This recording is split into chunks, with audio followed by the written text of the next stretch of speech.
What do you mean by that? Well, the source, obviously, well, good morning, good afternoon, everybody, and thank you for having me here.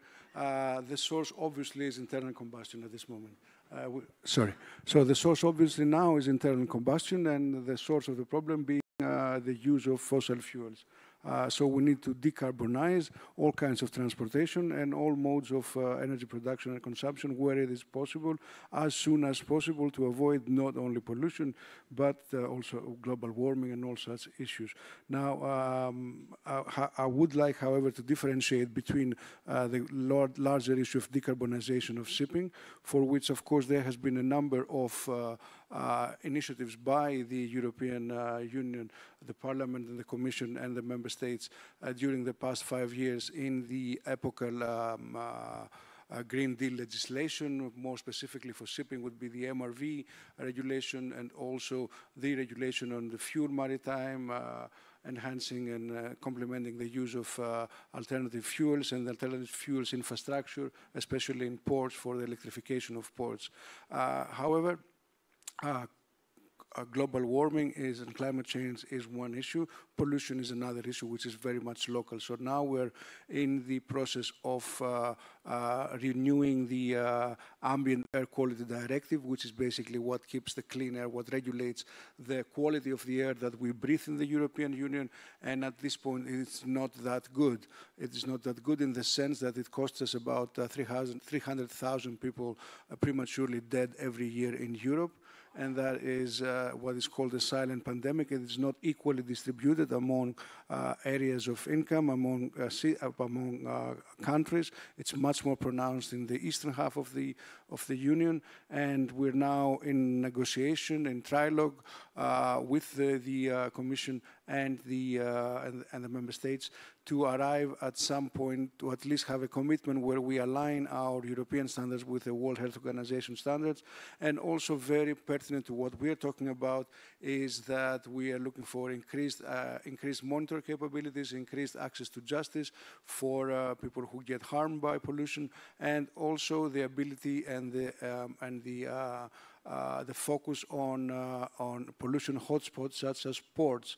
So yes, transit is a huge problem, but ports also are population concentrations. Therefore, we need to do much more in ports to safeguard air quality coming from ships going in and out or being at berth. Regulating for an obligation to not run engines in ports. Petros, what are your voters telling you? I mean, you're coming from the European Parliament. That's the voice of the people on the European level. What are they telling? What do they want from this? Well, I come from the city of Piraeus, which is a very large port like Rότερνταμ. Yeah. The business community, the shipping community is moving forward as fast as it can towards meeting the decarbonization goals, but the citizens and the voters are practically suffering from the fact that we have a number of cruise ships which are and also normal passenger island hopping boats which are running their engines all day long and resulting at having 270 days of very poor air quality in the city of Piraeus, which is built, around the city. It's like Marseille. Can I interject here? Because in doing my homework, I saw from the NGO Transport and Environment, they say 218 cruise ships operating in Europe last year emitted more than 4 times more sulfur oxides than all of the continent's cars combined. Well, that's according to that NGO. Yes, it's not only cruise ships, of course. It's a huge number of cars going in and out the boats, a huge traffic problem. So we are, the city of Piraeus and all ports are in a conundrum between economic development, economic life, and the life of the people. So I think it really dawns on everybody here and on this planet that we can't have it both ways. Yeah. We're either going to get rich and die, or we're all going to be healthier and a little bit not as rich. But it's interesting in Piraeus, though. I mean, it comes down to jobs, too. And it comes down to jobs. And that if you do come down too hard on the shippers, you might lose some jobs. How do you face that? Well, yes, but, people who are sick and not healthy can't really work either. So it's not, I see that the European Union is a forerunner of the Enlightenment, in fact, and we cannot support a legislation or a legislative system where human life and human health is subordinate to practically anything, if you ask me. Maya, over at the European Maritime Safety Agency, there are some successes there. I guess that's on sulfur dioxide, right? We've made progress on sulfur dioxide, right?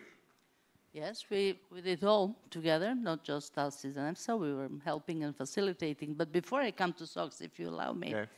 As the echo of what has just been said, whenever I address and talk about the environmental footprint of shipping, and particularly when I address the audience which is not shipping audience, I think we always have to remind ourselves how important shipping is, how strategic shipping is, how whatever surrounds us was in this or that form supported by shipping. We have seen that in the crisis, it was only the shipping that connects the world while everything else was stopped. It is also one of the most environmentally friendly mode of transport, one of the most energy efficient mode of transport. Despite the... However, yeah. as every human activity, shipping has to pay its contribution. And what is good now that, okay, after almost a decade of different discussions, that becomes a mainstream policy. That becomes the mainstream policy, I hope Phyllis will agree with me, even within the industry sector. So nowadays, the success that has been obvious when it comes, for example, the sulfur contained or sulfur emission from shipping, which reduced significantly, particularly in Europe, where we are partially covered with so-called SECA area in Baltic and North Sea, and from next year it will be the whole Med as well. That proves that when we have the strategy, when we have the clear objective, where we put the efforts together on board, we can be more successful. So if we could do that with sulfur, can we do it with NOx?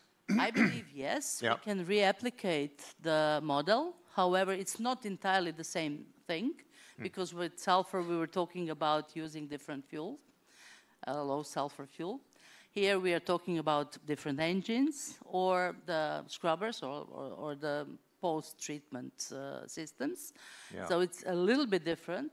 But when it comes to the whole model, including the monitoring, control, the efforts on board the ship, so from the industry side, it's doable.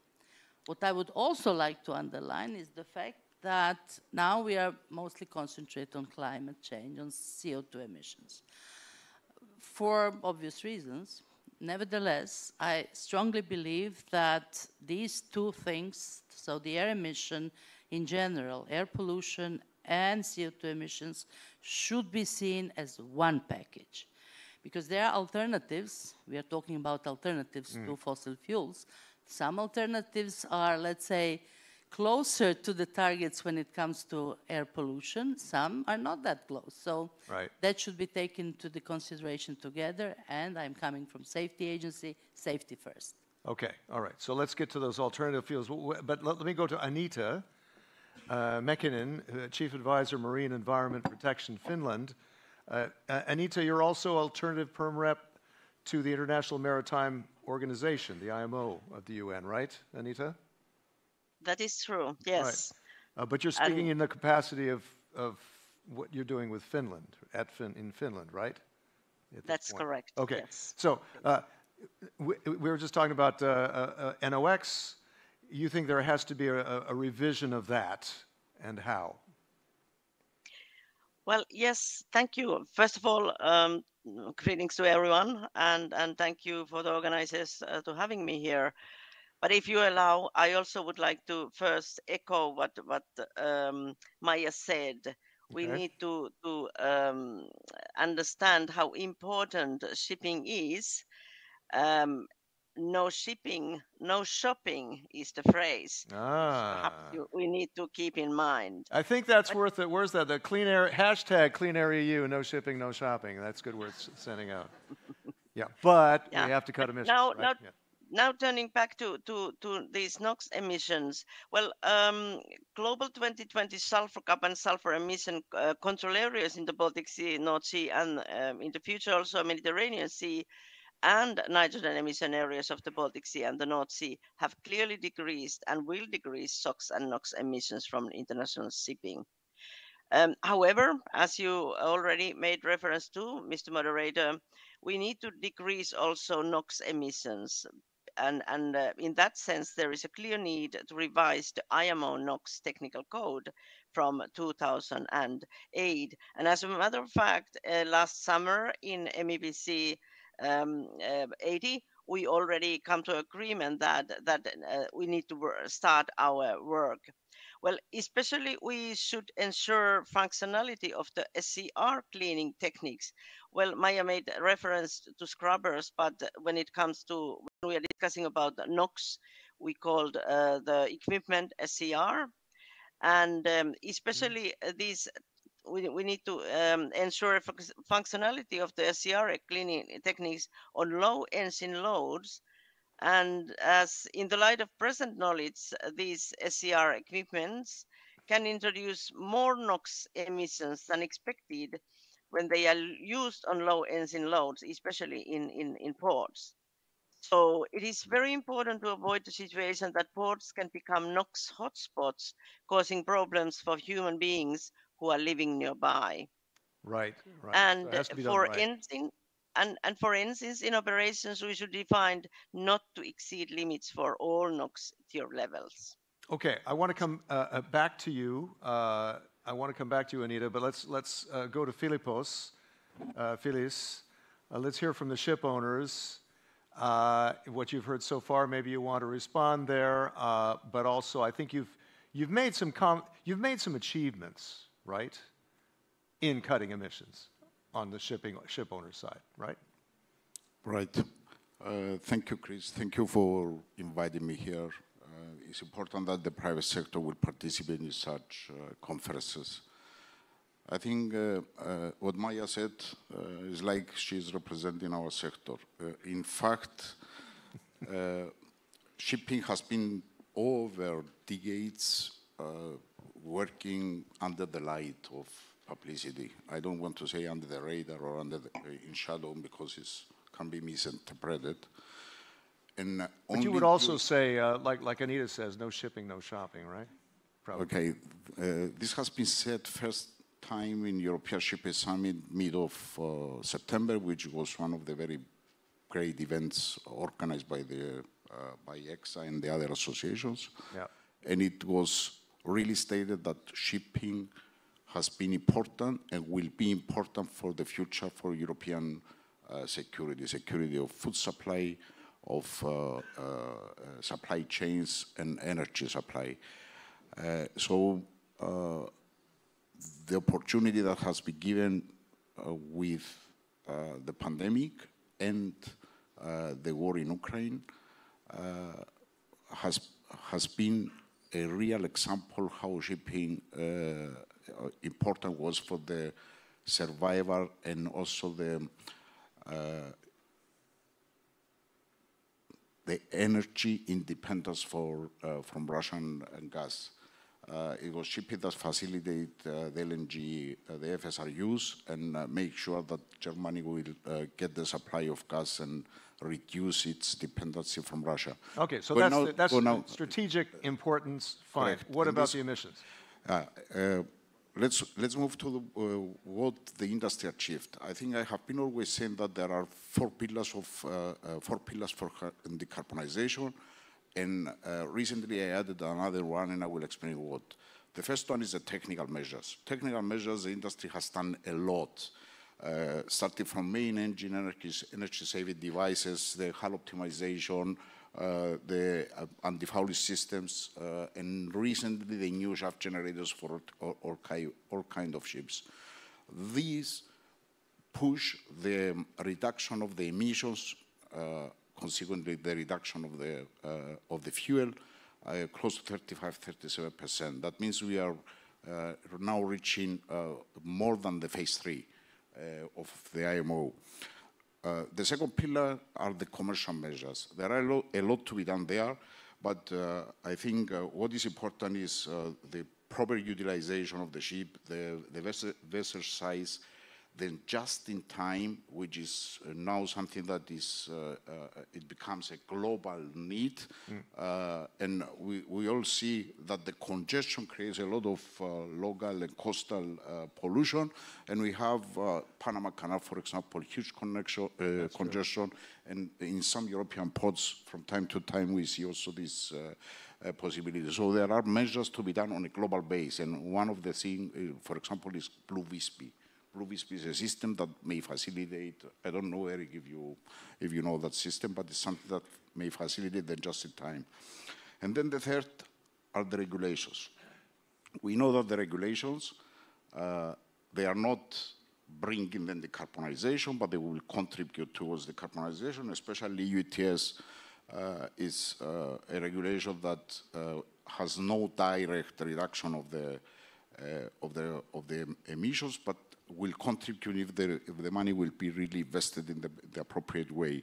But we have EEDI, EXI, where it has done an immediate reduction on that. We have Fuel EU that is coming into force and will gradually reduce the carbon intensity. We have the CIIs where with the stringent and continuous decline of the emissions, they will lead towards a substantial amount of reduction of the emissions.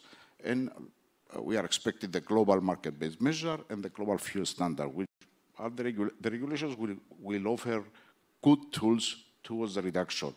And then we have the alternative fuels. The alternative fuels is what we are expecting, and we have to be very, very clear on that issue. Without alternative fuels, the industry will remain still where we are together. We have only few percentage of improvement because we exhausted almost all possibilities. Okay, what are the good alternative fuels that you see yourself? Yeah, I will come back to that. Okay. The fifth is how to finance the transition. Finance, okay. And there unfortunately, there are no financing tools, no financing instruments at this moment, which will act as an incentive to the ship owners to move towards alternative fuel-driven ships.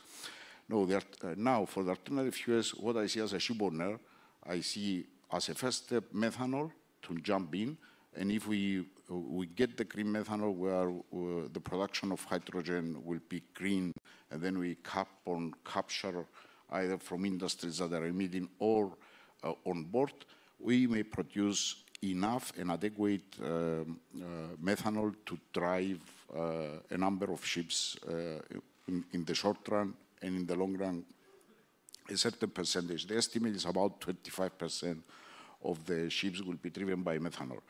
Then comes ammonia, where we know the difficulties and how important it is to create all the safety measures in order to avoid accidents on board.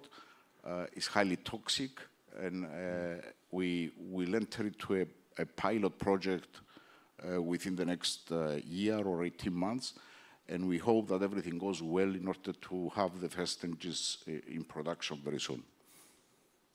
Okay. Yes, Maya, go ahead. Briefly, because I want to go over to Eric. Yeah. Thank you. Just to complement what has been said, we in EMSA, one of the tasks we are doing is filling the gaps. So we were launching a series of study on the potential of different alternative fuels, and now we are working on the safety studies. Yeah. Addressing including the safety risks, yeah. Yes, including ammonia, including biofuels, including methanol, all nuclear at the end.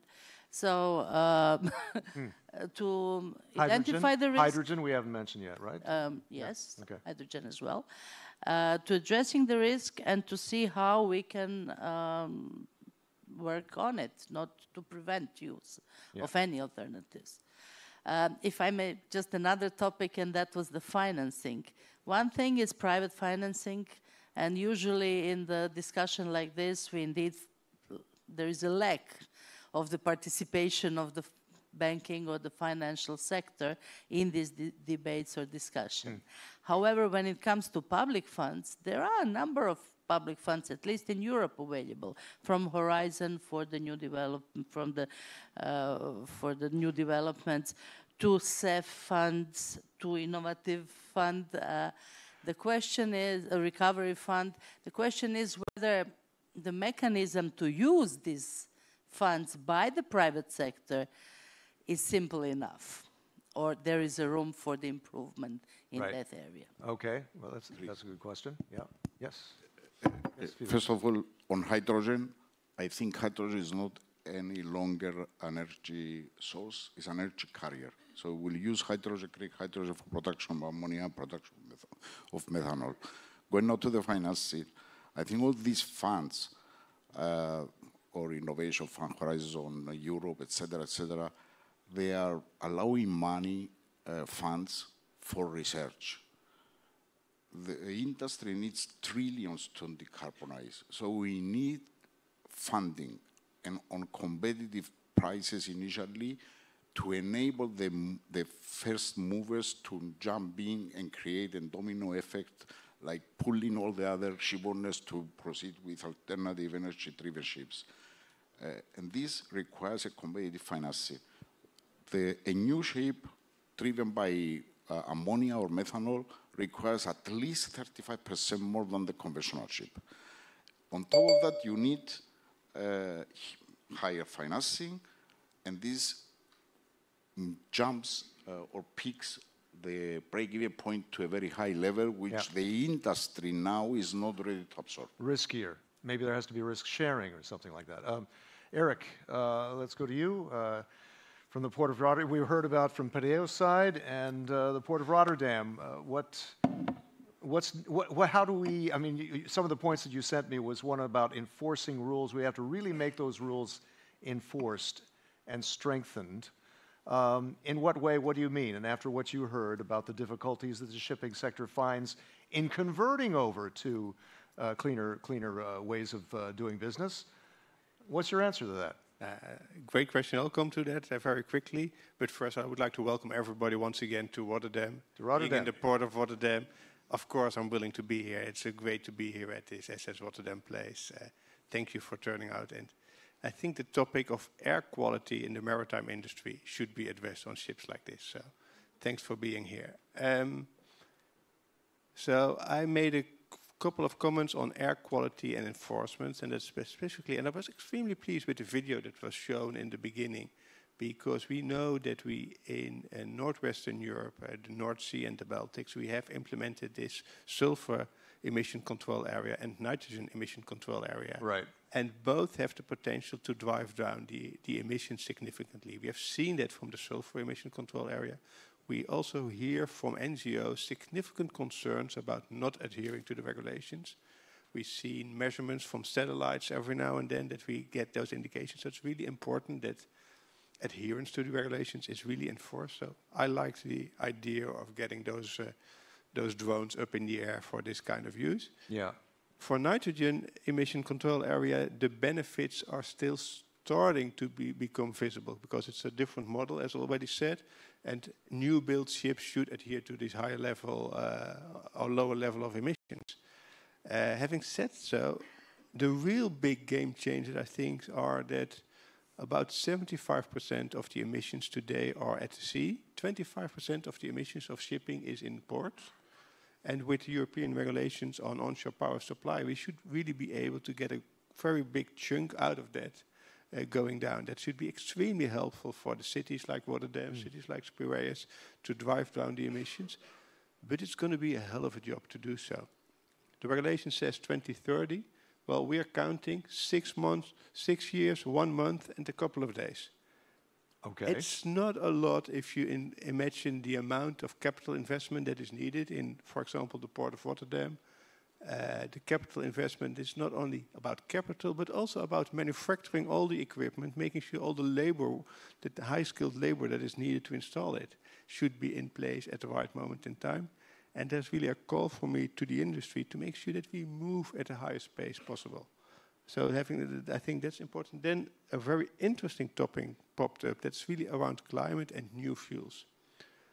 I think there are 2 things that we should address. New fuels should deliver on climate, but they should also deliver on clean air. I think we as ports made it very clear when we convened the World Ports Climate Action Program 5 years ago, 12 leading ports. Antwerp is in the room, but ports from the Americas as well, and other European ports. It should be both tackling climate and air quality. And as ports, we not only made a statement about it, we also developed something that we call the port readiness levels, where it's a framework where we as ports assess ourselves and develop a roadmap for ourselves to make sure whether we are ready for a new fuel like ammonia, like methanol, like hydrogen, like LNG in the past.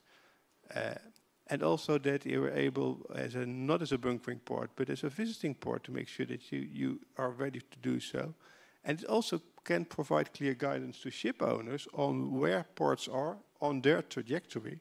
So if you order a new ship, that you know what is feasible, what kind of ports you can visit. So you're saying that we need actually some more international agreements, not just within the EU, but like the IMO, for instance, right? To agree on these guidelines we for need all. Maritime is a truly global industry. Yeah. No shipping, no shopping. I would say no shipping, a completely different economy in Northwestern Europe. Right. Because in those containers, 70% of what's in the containers in Rotterdam is being used in the economy of Northwestern Europe. 15% is food, and the rest perhaps is something that you could buy in a shop. But the majority is fueling our economy. Right, right. Can I go back over to Anita on this global level, because that's what we heard from Eric, was that you really do need some international coordination there, don't you? Yes, indeed. And especially when it comes to alternative or new fuels, what we are discussing now, we need global safety regulations to start to use these different kind of new fuels. LNG was mentioned, and as we all know, LNG reduces the nitrogen oxides that make an adequate environmental eutrophic and have health effects on people, but its climate effects are not as effective. Right. And it would be good to fix the LNG methane slip as soon as possible, because it becomes a problem regardless of the method of methane production. Ammonium was mentioned. It can also bring some problems. Nitrous oxide, commonly known as laughing gas, emissions with ammonium must be minimized, and a strict limit must be set for them, because the greenhouse gas benefit is quickly consumed if nitrous oxide is allowed to escape. But there was one propulsion that we haven't mentioned yet, but you have a picture of, right? Yes. Well, I have a picture on sails, like the roto sails we have on the slide. Can we show they can that? Be very. Genoveva, can we put that up? The roto sails. Yes, they can be very effective. As a matter of fact, a share of the energy needs can be up to 25%. Yeah. And in accordance, annual fuel savings can be about 5,000 tons, which is equal to savings of 1,500 tons of CO2 emissions. And in my reading, the investments are not too high. Price for this kind of a set of sails is approximately 2.5 million. So we have several options. Well, if you allow, I also would like to mention hydrogen, because I'm a hydrogen believer. Okay. Although I am aware that also hydrogen has impacts on climate. For example, global warming potential is not zero. Its global warming potential is not zero. Especially if you don't produce it in a green way.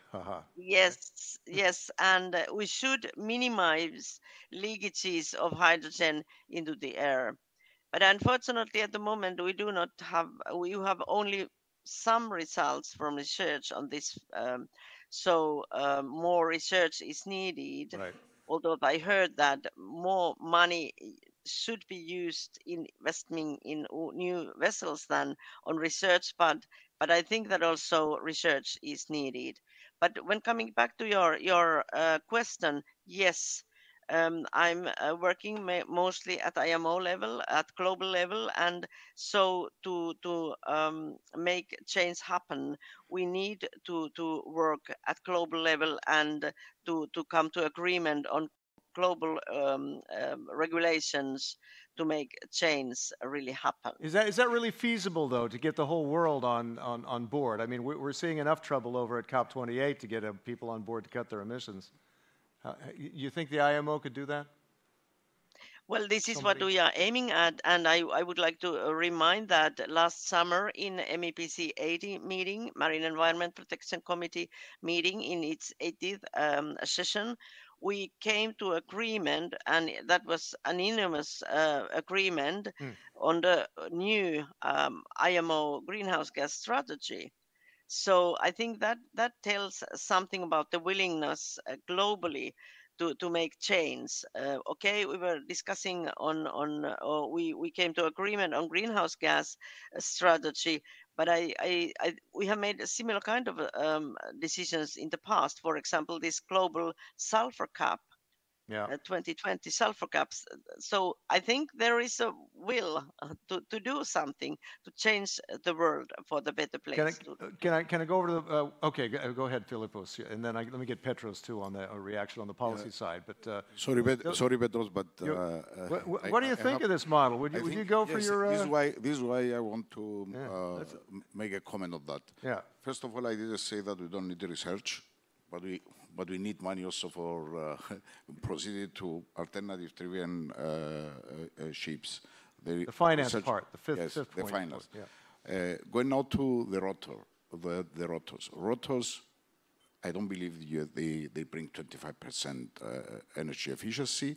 They may do when the winds are working cumulatively. Because you have run various studies, there are 7 or 8 different models, and the average reduction over the year is about 7%. This is a transitional measure as well for vessels that they cannot achieve CIIs or they cannot achieve the phases, phase 2, and they can utilize such measures. Additional to rotors, we as the industry see the batteries, and especially if we invest on high-capacity batteries, you may survive 2-3 days at ports without using OPS. And to install an OPS system on a ship, you need, on a simple ship, 200 meters, you need $500,000. And this can be utilized only at the ports where they have OPS infrastructure.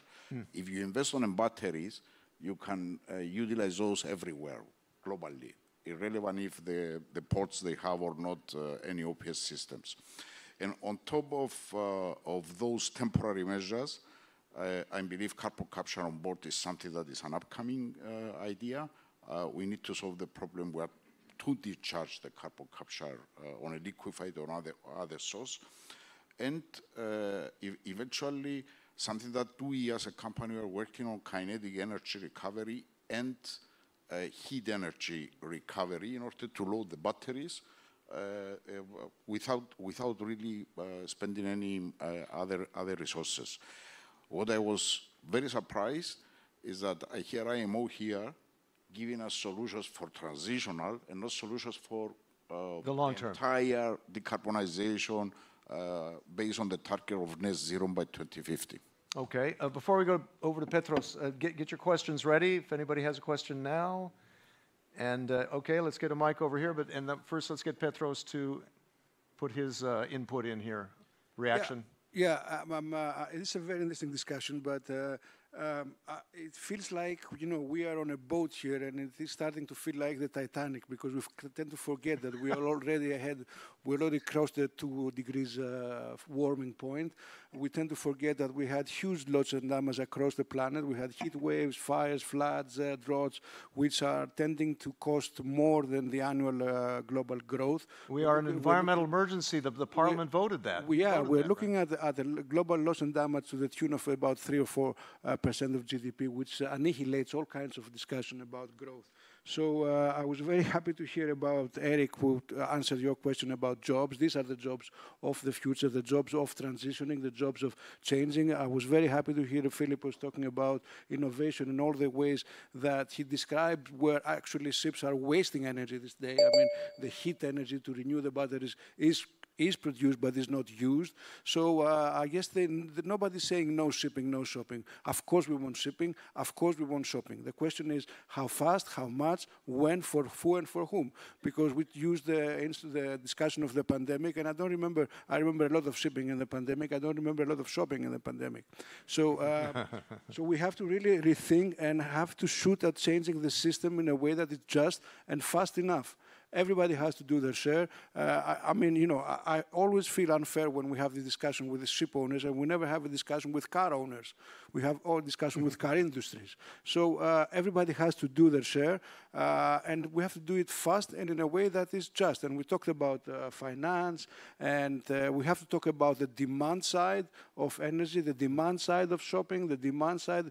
We reduced our dependency on Russian gas, this not so much on oil.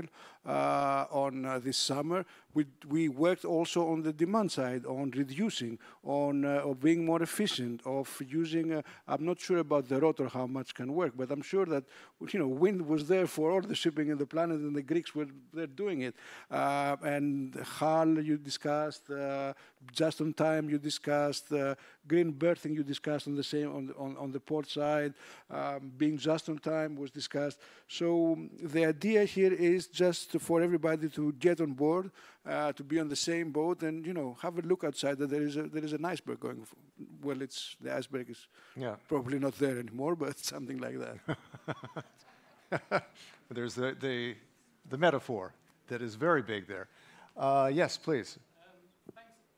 Can we give him some sound here? Doing? Yes, it's working. That hello. Mark Nieuwhuizen from IS Global in Barcelona. That I think it's a very important discussion. Let me be upfront first. I'm not a great fan of shopping. So, you know, I always wonder, is there the need for shopping then? And, you know, what I would like to know from you is, I mean, we just assume that we need to keep sailing, keep going, get products from all over the place. And I wonder if you've looked into is there really a need for this? Can we reduce it? Can we do more, say, what we would say local shopping? Perhaps not go to China or so, but have European products, for example, that would reduce. I mean, in the next session, we have the 15-minute city that's being discussed. I mean, is there something for the shipping as well, that we can actually reduce all these long trips? And I wonder if there have been some studies looking at this. You know, is it possible? What would be the possibilities for this? I mean, why do we need to be getting all these products from all over the world here? I mean, so that's my first question. Okay. I can see that's actually another, probably a different. No, it's a part of it. But then also the second one is, I'm coming from Barcelona. We have a lot of cruise ships. They cause a lot of pollution. We've estimated that between 5 to 10% of premature deaths in Barcelona are due to shipping, including the cruise ships. I mean, do we really need them? I mean, we have lots of people flying from the US, flight coming over, flying into Barcelona, emissions, getting onto the cruise ship, going around for a week in the Mediterranean, coming back, flying back. So it's a matter of changing behavior is what you're talking about, right? So can we would like to attack that, or not attack, but I mean deal with that, because it's very valid points, actually. Yes. Eric, Shall I go ahead. Give a quick start on the first question, do we need all this cargo to being shipped? I think there are two underlying major developments. One is circularity. And circularity would be enable us to get shorter supply chains with a different role for ports and maritime industry. But at the same time, we also see the energy transition. And strangely enough, well, perhaps not strangely enough, we got addicted to oil because it's such an efficient fuel. Transporting the same amounts of energy will triple or even 15-fold increase transport, depending how we are going to ship it around the world. So even if we would be able to reduce the amount of energy that's being shipped around the world significantly, there will still be a very large struggle to reduce shipping of energy. Okay, and who else? On top of that, Aya? yes, we can partially shorten the, let's say, the production circle. But in the European terms, that will increase the short sea shipping because, again, it's the most energy efficient way of transporting in the shorter run as well. And then second, well, some raw materials are simply where they are. So you will always simply need to shift them. I don't think that is the solution. I think the solution is let's invest all our energy in making our transport modes, including shipping, more efficient and more environmentally friendly, rather than say, oh, we will totally change the paradigm of our life, because that won't happen so soon, and we don't have that time. But Okay, you know, Pέτros, the thing is also, if you make them more efficient, cheaper, then there is more demand for it. I mean, there's always this paradigm as well, what you get. There's that too. Yeah, that's true. Yeah. Pέτros? Well, we are going to change our lifestyle. We're either going to change it in a way that we control it or in a way that we are blindly moving into sort of non-existing, no more existing iceberg outside there. So the question here is about the demand side answer. It's there. It's a critical question, and we have to address it, first of all, here in the most affluent part of the planet, which we are living in a level of prosperity where we have never lived in before, and so that is the planet. Can we support this level of lifestyle within a more sustainable way? We have to recognize that the socioeconomic sources of pollution and emissions are very clear. We now know that the richer countries and the richer people within these countries emit almost half of the emissions. We also know that the pollution and the health hazards and heat specific socioeconomic parts of society. They hit the poorest people, and these are the people either in the global south or in the not so wealthy neighborhoods, and these are the people who have the least responsibility for that. So yes, shopping. Yes, more local situations. Very important that a ton of shipping is about shipping energy, about shipping fossil fuels, and that is a problem. But this has to be done pretty much faster than we think, Maya. Okay, got a question from online. This is for, oh, sorry, Philip. I want to add something. One more, okay. Without shipping, 50% of the people will starve, and the other 50% will freeze. This is something that we all know.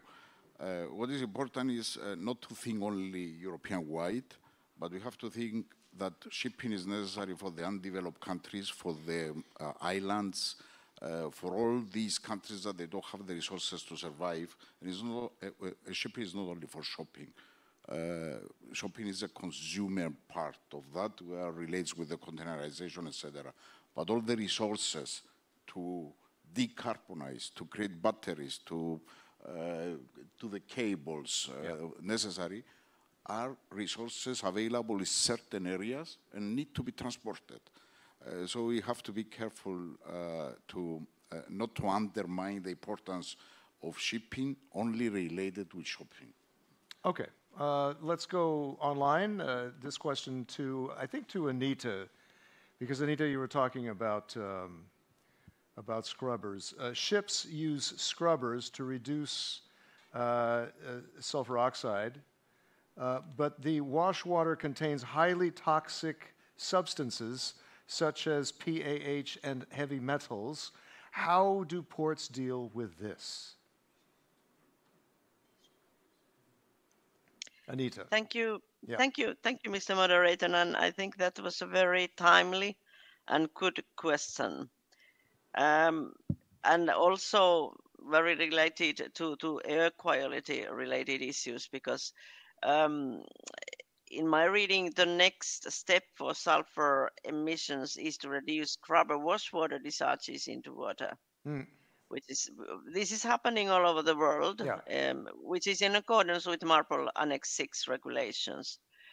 But these small particles produced by internal combustion engines and heavy metals contained in fuels are reduced by sulfur washing, but with open loop scrubbers, the problem is only transferred to seawater.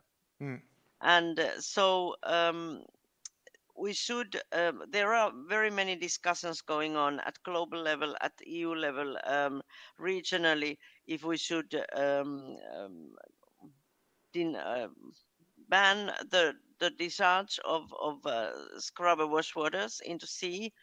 And in the nearest future, I think that we will come to agreement on that. But if I understood correctly, the question, it was about how the ports could handle those. Yes. So first, don't you have an initiative in Finland on that, I believe, or not? Well, in Finland we are in a process to ban discharge of scrubber wastewaters from open loop sulfur scrubbers into water in our territorial waters. Thus, and for that reason, we would exchange information on similar kind of activities in other European countries. And this, because in this regards, we think that harmonized implementation is very important. But this is what I'm saying is to ban the discharge of scrubber wastewaters into sea. But if the person who is asking about this is wondering how the ports should handle the problem, so first you should collect these scrubber wastewaters on board a ship, and then if the ship reception facility, the port reception facilities have possibility to receive all that, then they should most probably handle there, because they are toxic. And then also the community possibilities are needed to handle the problem. I don't think that ports alone can handle this, but perhaps we can turn to the Port of Rotterdam and ask what they think about that. Okay. At the moment, we are only discussing how to if we should ban the discharge of wastewaters from open loop scrubbers into the water. Okay, Anita, pitches to you, Eric. Yes, I think my answer will be a little bit technical, but I'll try to keep it as simple as possible. When the sulfur reductions were implemented in IMO, there was a very deliberate choice made that there was an option to have what they call open loop scrubbers as one of the opportunities. Can you hold the mic? Sorry, a little bit higher so you can hear me in the back of the room and online. And then it was said the only reason why you are not allowed to use open loop scrubbers is if there is an environmental assessment that it might impact the waters in your port. The fact is that today in this port area in the Netherlands, which is a very open port with rivers flowing through it, this environmental assessment is that it is not impacting it to a level that is meeting what the IMO intended with it. Because it's so open loop scrubbers are allowed in the port of Rotterdam. In hindsight, perhaps one could say, was this a smart way of implementing policies at IMO level? And this is a big question mark for me. But on the other hand, clarity for the ship owners on what is allowed and is not allowed is also, I think, very important. So this is a very difficult trade-off where perhaps people 10, 15 years ago took a decision that perhaps with the knowledge of today, we would have liked to have taken slightly differently. Marta, I think you're ready. Some of us are old enough to remember that period. And I remember very well when we were discussing that in the IMO at that time, it was considered to be state-of-art technology. At that time, it really was. So it was the impact, the impact of the use of the open-loop scrubbers was probably not enlightened enough at that moment. It was only later, and because it was also the part of the discussion whether low sulfur fuels will be available globally everywhere. So this was the solution.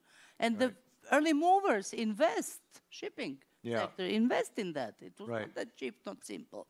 And, and now it's a problem. Now we know what we didn't know at that time, and now, of course, it is a very valuable point, and we should discuss whether they should be banned. Yeah. Okay. Philippos, please, from the Only a industry statement. side. This is a clear proof that the regulators decide for us, and then they change their mind. So they let us invest, and then afterwards they say, no, it was a wrong decision, let's change that. So just to understand, with the alternative fuels, we are investing heavily on alternative fuel-driven ships, and later on they will come, methanol is not suitable any longer, please strand your asset. Right. Just to make it public. That is a clear twist of what I just said. Yeah. We are now investing a lot in the knowledge. And I believe that the fact that it has been decided that all alternatives will be considered, let's say, in parallel, it was a good one. We didn't close the door to any solution. Exactly to allow the industry to adjust what is optimal for that specific part of the sector. Okay. So the approach is entirely different. Okay. I have another question here online. Any other questions out in the audience? Oh, yes. Okay, let's go to the one in the audience, then we'll go to the one online. Okay. Hi, I'm Joe Brito from IMT North Europe. I'm assistant professor. We've been working with biofuels, alternative fuels for cars for some time. And one of the things that we learned is that it's never that straightforward that you measure directly from the tailpipe, and the actually air quality impact is translated directly because there is a lot of non-linearities, there's a lot of secondary process. Particularly for ethanol, for example, we saw that we increased ozone, for example, because you changed what is emitted. My question / suggestion is that from the pilot projects, for example, for ammonia, that this is considered from the get-go, from the start. Is that being considered already the non-linearity of the atmosphere, meaning not just some NOx measurements, for example, from the emission or N2O, but also that reactivity or the atmospheric impact of this be considered. So then this may prevent that in 15 years, we go back and say, hey, air quality has not improved as much as we expected, but perhaps this can be avoided already from the pilot projects. Who would like to answer that one? Anybody? Don't jump at once. Tough one. Yes, go ahead, Philippos. Yep. That's, well, say it in brief again. The question in a very simple way. Yeah. Is the pilot project include also atmospheric impacts, or is just stack measurement? For ammonia, I think MAN Denmark has set up a testing facility and ran an engine for several months on one cylinder only because of obviously of the safety measures, etc. And all the testing were very successful.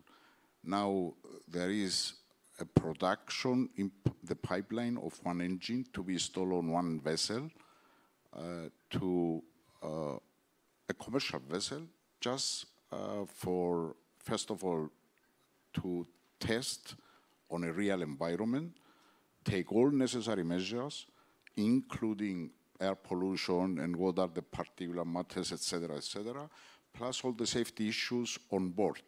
And this is, of course, a very huge project, and good thing we have initiators, shipowners, that they will take this risk. Okay. All right. Okay, any other questions out there?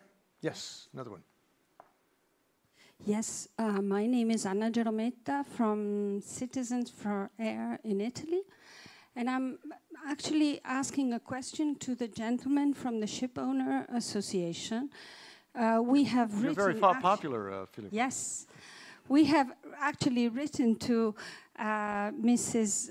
I never can pronounce her name, from EMSA, yes, from Italy, with many NGOs to ask for transparency on controls of shipping emissions. And there is this unfortunate situation whereby shipping controls are not transparent on emissions from ships.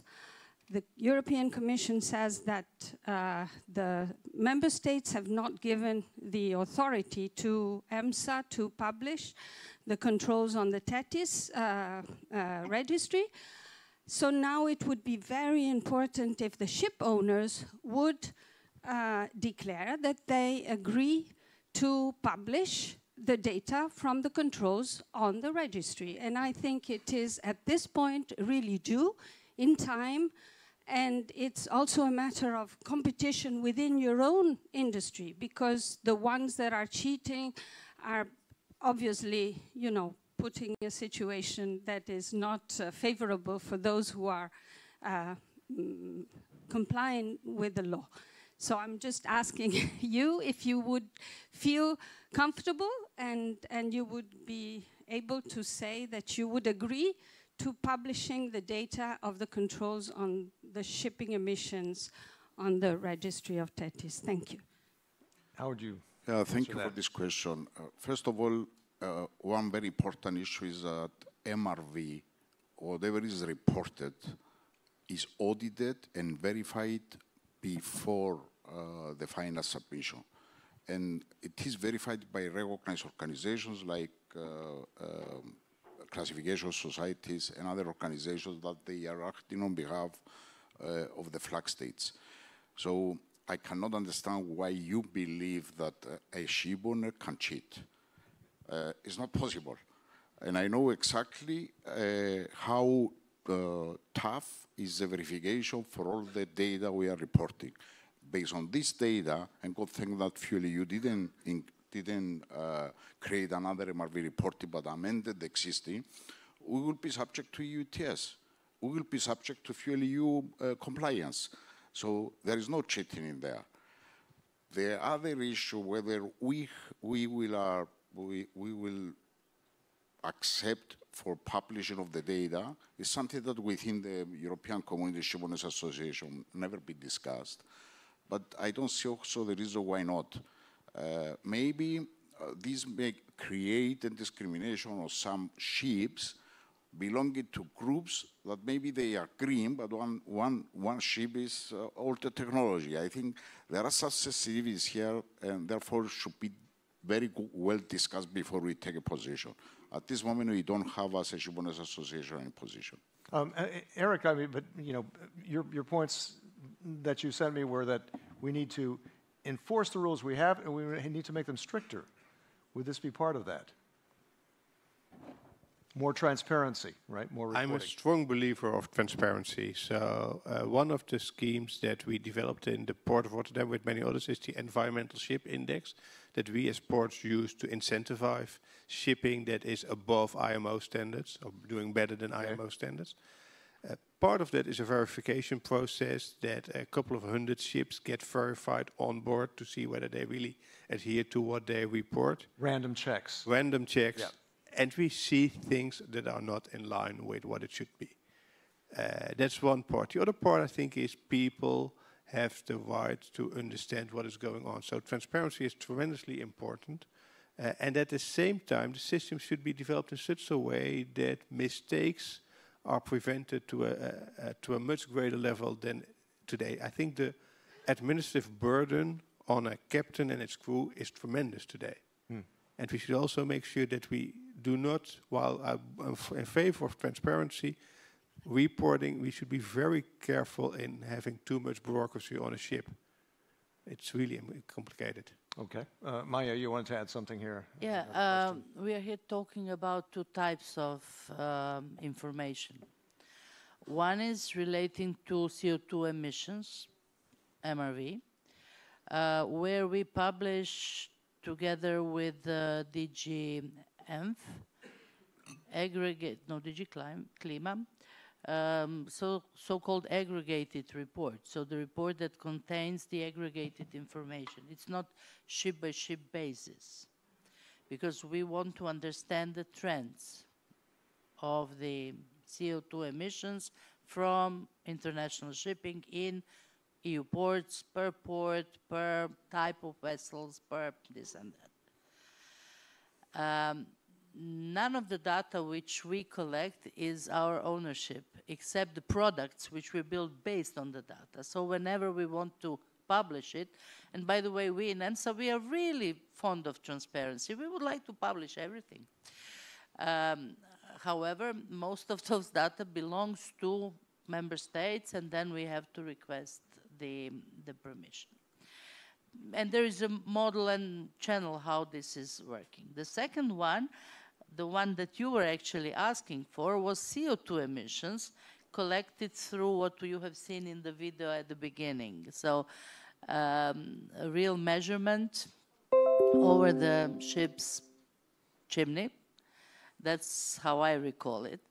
This information goes directly into the TETIS for the purpose of the monitoring. So it is immediately transferred to the inspection of the port state, so that they can inspect the vessel as a follow-up of the control that we were doing by drones. I was talking about sulfur. That's it. That is sulfur.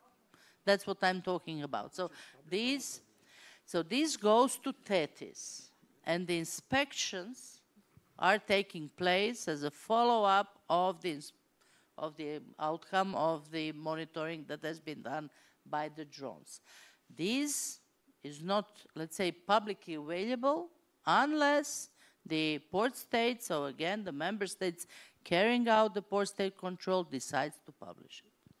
So I hear a conversation which is inefficient, which in the very least does not satisfy the public's need and the public's right to know what is going on. I cannot really understand why we have a marine traffic system where we know where and when and how fast each and every ship is going to. We can do it on our phones, and ships are big things. Why can't we have a real-time information both of every ship as a climate change problem and as a pollution problem? I think that would go a very long way into easing all these tensions between, our communities here. Well, you are the MP. Soon you will have the opportunity to discuss our funding regulation. And you may ask that all the reports that EMSA is developing on the behalf of Commission or the member state are publicly available. Okay. If that will be the part of our regulation, we will do so. Philippos, please. Yeah, related to sulfur, I think globally we are using 0.5% sulfur content. And this has contributed towards a reduction of almost 86% of the sulfur emissions globally. Mm. If we approach European Union, or let's say ECA zones, where hopefully Mediterranean will enter soon, we are using 0.05. So it's even higher. So what EMSA is doing is just controlling randomly in order to see whether, in fact, the reduction is up to 86, 90%. This is all about. I think if you need to control somebody, is those they are bunkering us, giving us a certificate that the fuel complies with the regulation. Right, right. And that is the part, by the way, that is the part of the directive, which needs to be also, and when we are, let's say, paying visits to the member state to ensure the harmonized implementation of the sulfur directive, that is the part of the thing we are controlling whether the member states are doing, because indeed, the suppliers should also be controlled. Right, okay. I want to intervene again. Okay. Purely you maritime, you didn't, the regulators didn't share the responsibility with the fuel suppliers. So they don't have any responsibility to have adequate production, adequate supply and to have the infrastructure for us to get the relevant fuel. And I'm wondering if the fuel suppliers have no responsibility, why you push the responsibility to the owners? I think this is a question to the regulators, and I think it's very important that all the fuel suppliers have to contribute towards this effort. I'd like to get a few more questions online, but Petros, you have something very quickly to say, or? Okay, we'll come back to you then. Fine. I want to pitch this question over to I was having a question about crude oil moving in the international waters of the Laconia Gulf, which is a lot, and lately much, much more. So, you know, regulating the fuel suppliers is a hard thing to do when this kind of fuel is the biggest currency on the planet, and it can move like currency. Yeah, okay. We can continue discussing this over coffee after Carlos Moreno, if you want to. Why are the LNG ships, this is a question online, being built and acknowledged by some sectors, notably cruises, as an environmental solution? Anita, you're hearing this, right? How soon will LNG in shipping be phased out? What do you think? LNG in shipping. I'm asking Anita first, yeah. Yes, thank you for the question. Yeah. Well, I do recall when we started to discuss about LNG to be used as a ship fuel, that was during those times we were preparing us to enforce stricter sulfur regulations. And also in my own country, we promoted LNG. Those vessels, usually they are having dual fuel engines, meaning that they can use both LNG and for example, heavy fuel oil.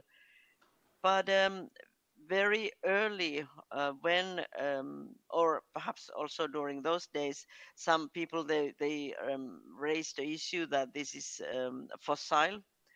And especially nowadays when we are more focusing on CO2 emissions and generally speaking, greenhouse gas emissions. So people are raising the issue that this is still fossil, although it has benefits.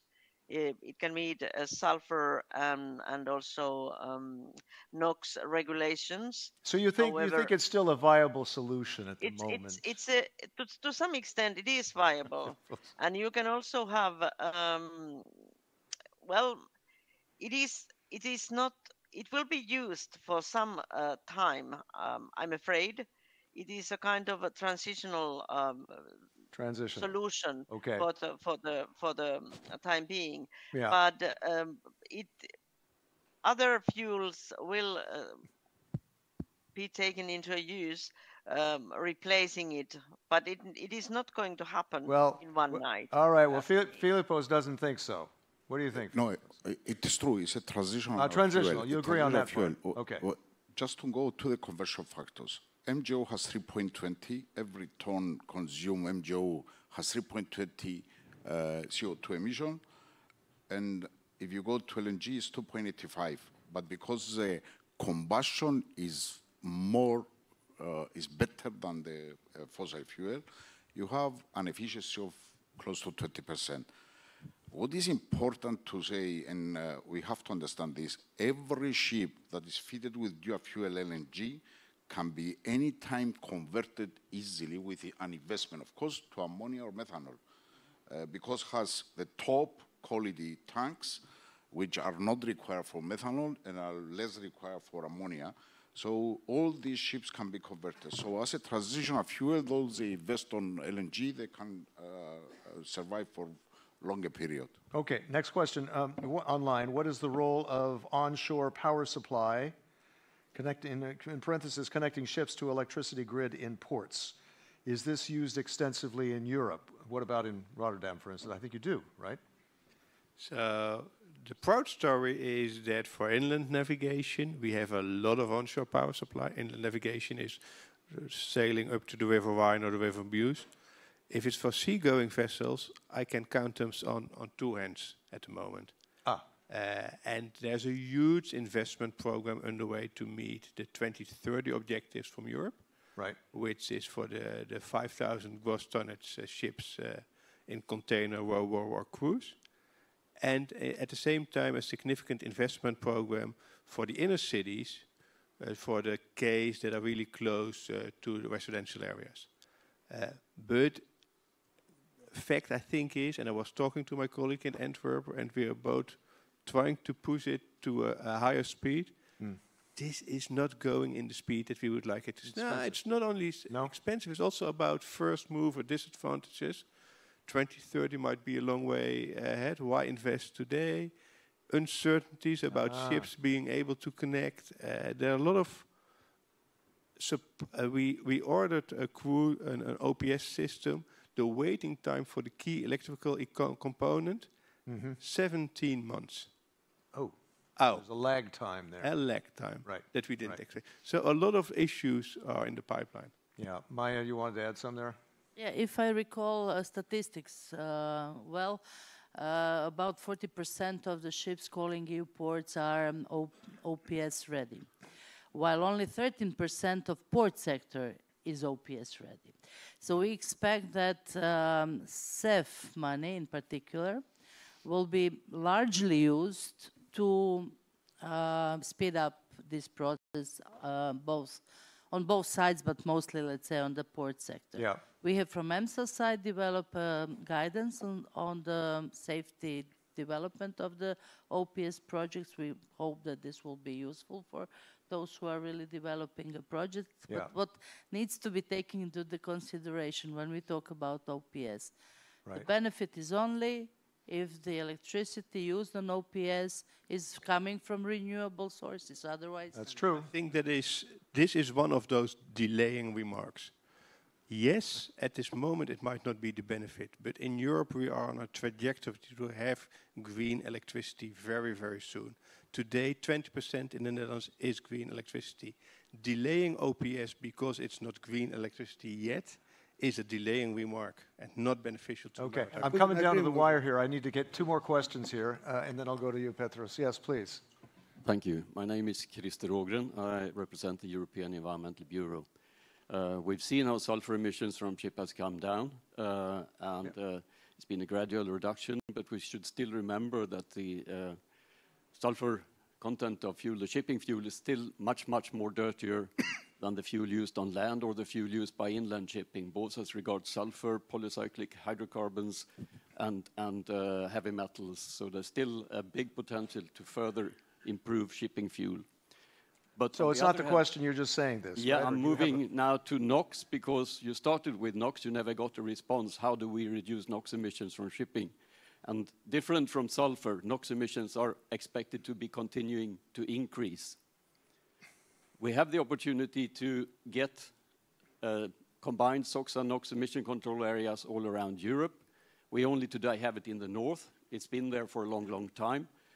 We will have sulfur control in the Mediterranean, but we do not have the same SOx and NOx control for the Mediterranean and the Northeast Atlantic.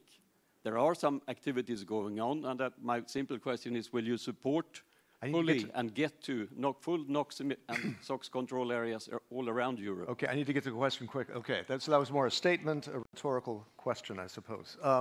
Let's see. Let's take the last. Actually, we're out of time. Is there a? Hang on a second here. Checking the questions. How far do we want to go in restricting contamination? I have the feeling that society is moving towards a risk-free society, but that does not exist. Who would like to answer that? Well, I would like to answer that by pointing out that we are having this discussion in one of the richest, most advanced technologically, most diverse, most equal societies in Europe, therefore on the planet, which just elected yesterday an anti-migration, anti-government head of political leader. So this is what is called the green backlash. This is the discussion. How do we actually explain what is going on here, and how do we make it happen in a way that it's very clear to everybody that it's not only the ones that are the poorest that are going to pay for it with their health or with their money. So this is a very critical discussion, and we can have this discussion on the OPS. If we look on the starboard side and you look at the skyline of Rotterdam, one of the biggest buildings, bigger than the building, is a cruise ship. So how much do we need to invest on the grid? For whose sake? For people going around, or can we do this with this money something else that is going to benefit real people as opposed to cruise ships? Is it time to rethink a lot of things in the way we live and do? Our thanks to the amazing panel, please. Let's give a big hand. And Anita, thank you, Anita, and to all your questions as well. Thank you very much. Let's move on to, yes, let's make some room for Carlos Moreno. And there are so many issues there, and yes, it is about changing behavior. Thank you. Excellent. Thank you, Maya. Thank you. Evcharisto. Can I call up Carlos Moreno?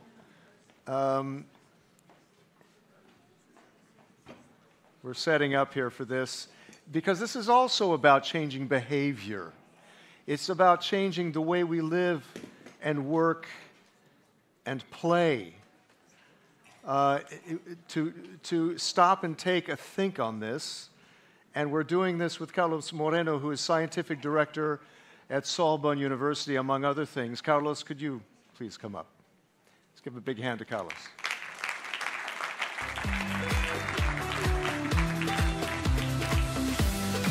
Hola. Mucho gusto. Hello again. Hello again. Please have a seat. I think I'll make this a